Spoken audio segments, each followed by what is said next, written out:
In the near future, a new illness known as the maize virus spreads throughout Europe, causing infected people to turn into killer zombies. Most of the continent manages to control the issue, but Ireland is devastated. Eventually a cure is discovered, but it only works on 75% of the infected people, while the other 25% seem to be resistant to it. Those who get better are known as the cured and can have a normal life again. The ones who stay infected are known as the resistant and kept in captivity, although the general public thinks they should be killed to avoid a new outbreak. The cured are still able to remember the days they spent as zombies and the horrible things they did, so many of them have to deal with serious PTSD. Tennant is currently having bloody visions of his past, so he runs to check himself in the mirror. There are some veins on the corner of his eye, which are the mark of a cured person, and this helps him calm down. Soon his cured friend Connor comes to check on him and they both agree they don't think life will truly go back to normal. Later Tennant sees Sergeant Cantor, his rehabilitation officer. Tennant shares that he was infected for 4 years and that he has nightmares, but Cantor sees this as a good thing because he believes the cured should always remember how much suffering they caused. He then announces that Tennant will be taken in by his sister-in-law Abigail, which is very surprising. People still see the cured as dirty and dangerous, so they don't want them in their houses. Usually they end up in accommodation centers.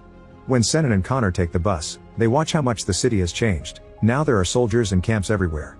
People riot on the streets and the government is debating what to do with the resistant.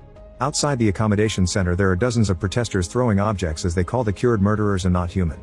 Once they reach their destination, Tennant and Connor say goodbye with a hug and Connor advises Tennant not to share his secret with his sister-in-law. Meanwhile Abigail is a reporter who lives with her son Killian. Unfortunately her husband Luke died during the outbreak. When Tennant arrives, Abigail welcomes him with a hug. Tennant tells her she doesn't need to help him, but Abigail says it's what Luke would have wanted, not to mention this is his house. She also asks about Luke's last moments, but Tennant claims he and his brother were separated during the evacuation. That night Tennant can't sleep and keeps thinking about how it all started. He and Luke had been together when the evacuation sirens started echoing throughout the city. Luke immediately went looking for his family but couldn't find them. At that moment a zombie appeared behind Tennant and attacked him, so Luke quickly tried to help him by hitting the creature with a tool. Unfortunately it was too late. Tennant was already infected, and he told his brother to run. Luke quickly left and locked the door behind him, however Tennant went crazy and started to bring it down. The next day Connor visits his father to ask him if he can find him a better job. Currently he's working as a cleaner but he wants to be a lawyer like before the infection. His father is disgusted by the request and pushes Connor against a car, calling him a monster because of what he did to his mother. In the meantime Tennant takes his old bike to the treatment center where he's working. An officer first checks his eyes to make sure he's cured before letting him pass. Dr. Joan asks him to deal with a resistant called Joe who has been restrained to a bed. She freaks out when she sees Joan, screaming and growling as she tries to free herself. Tennant manages to hold Joe down because she only hates the doctor, not him, and now Joan can give her an injection. Joan also explains that Joe recognized Tennant as one of her own because even after getting cured, traces of the virus are still in his cells. Afterward Tennant sits with Joe and bathes her while showing her some compassion. When Abigail goes to school to pick Killian up, the other parents judge her for welcoming a monster into her house. Sometime later Tennant visits Connor at the accommodation center and tells him that the resistant don't attack the cured. This makes Connor think the cured would be safer around the resistant than bigoted normal people. Their chat is interrupted by Cantor, who scolds Connor for skipping work. Connor explains he isn't a cleaner, so Cantor has to remind him things have changed and they must play by the new rules. Cantor also tells Connor not to contact his family anymore because they don't want him back in their lives. Hearing this makes Connor snap and attack Cantor, who immediately smashes Connor on the table and throws him on the floor. Tennant wants to help his friend but 2 armed men hold him back. That night Tennant dreams about being a zombie and attacking a child. When he wakes up, he finds bigoted graffiti on the front door. Meanwhile Joan is horrified to learn that the government will start killing all the resistant, promising they'll be gone by the end of the week. At the same time Connor approaches Abigail and introduces himself as Tennant's friend. Abigail is friendly toward the cured and asks him about his experience, so Connor explains how hard it was to be trapped inside his own body and how it was impossible to resist the bloodthirst. At the treatment center, Tennant keeps helping Joan work on a cure by handling Joe. During his break he notices 2 soldiers entering the building where the resistant are kept. Suddenly he hears a woman growling, so he follows the noise into a cell. There a soldier is keeping a female resistant down while the other soldier is peeing on her legs. A furious Tennant tackles the man, who uses his soldier training to easily overpower Tennant and push him against the wall.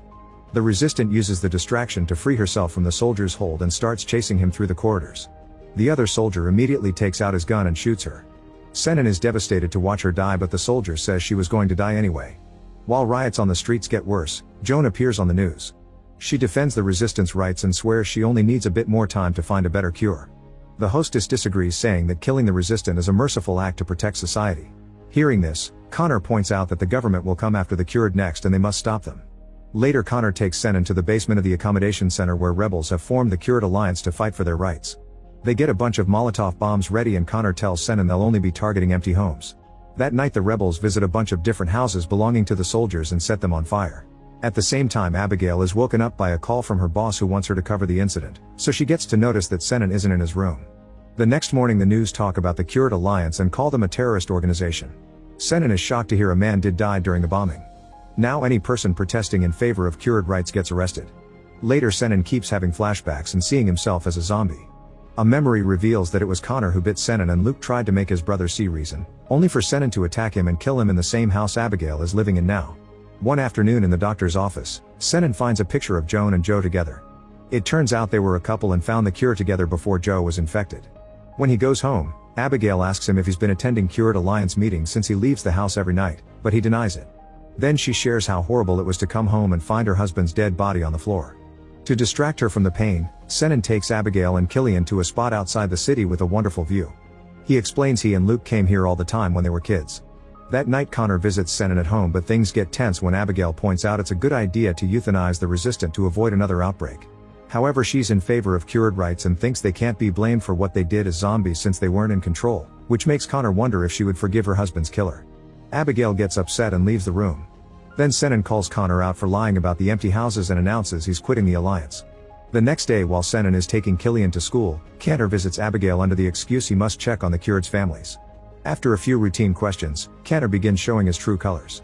He thinks the zombies aren't mindless, that they hunt together as a pack, and communicate with each other to make plans for their killing. Connor leaves a confidential file for Abigail and asks her to call him if she knows anything, then he leaves. When Abigail opens the file she's surprised to see pictures of Senan and Connor while they were zombies. Afterward Abigail sneaks into the accommodation center through the back door to get some footage. She records 5 cured standing in a circle with their eyes closed as they synchronize their panting. When a cured sees her, Abigail moves to another floor and finds Connor giving a speech to convince more cured to join his rebel cause. Suddenly she's pushed against the wall by the woman who saw her, but Connor stops them before things escalate. Abigail accuses him of being behind the bombings and tells him to stay away from her family, repeating the things Connor said about hunting as a pack. This makes Connor suspicious since she isn't supposed to know that. On her way out, Abigail notices people following her, probably to get her camera. She runs to hide inside an empty room and climbs out the window, only for a man to grab her and try to pull her back in. Abigail defends herself and brings down the window on the guy's hand before running away. In her office Joan hears that the soldiers have killed all the resistant in level 1. She then notices Joe sitting up on her stretcher, so she approaches her to try to communicate with her. As soon as Joan tries to touch her, Joe jumps on her and makes her fall. The noise immediately gets the attention of the soldiers, who come in to tie a rope around Joe's neck as if she were a dog. They announce they'll take her to be euthanized like the others, ignoring a crying Joan begging for more time. That night Joan meets with Connor in secret. Meanwhile at home, Abigail finds a new graffiti on the window but when she comes out she doesn't see anybody around. Suddenly a masked man breaks into the house and hits Senan with a bat, calling him cured scum before adding more graffiti to the living room walls. As Senan lies on the floor in pain, he keeps hallucinating about Luke's death and the man hits him again to knock him out before running away. In the morning the police take a quick look at the graffiti but they explain this happens often in houses where the cured live, so there isn't much they can do without identifying information. Then Senan goes to see Connor and tells him he was right, so he wants to join the alliance again to protect his family. Meanwhile Abigail discovers the intruder took the memory card from her camera that had the recording of the rebels meeting. Thinking someone from the alliance did this, Abigail calls Connor and tells him Connor is planning something. At the accommodation center, Senan joins an alliance meeting and is surprised to see Joan there. They're making a plan to save Joe but Senan doesn't want to get any guards killed.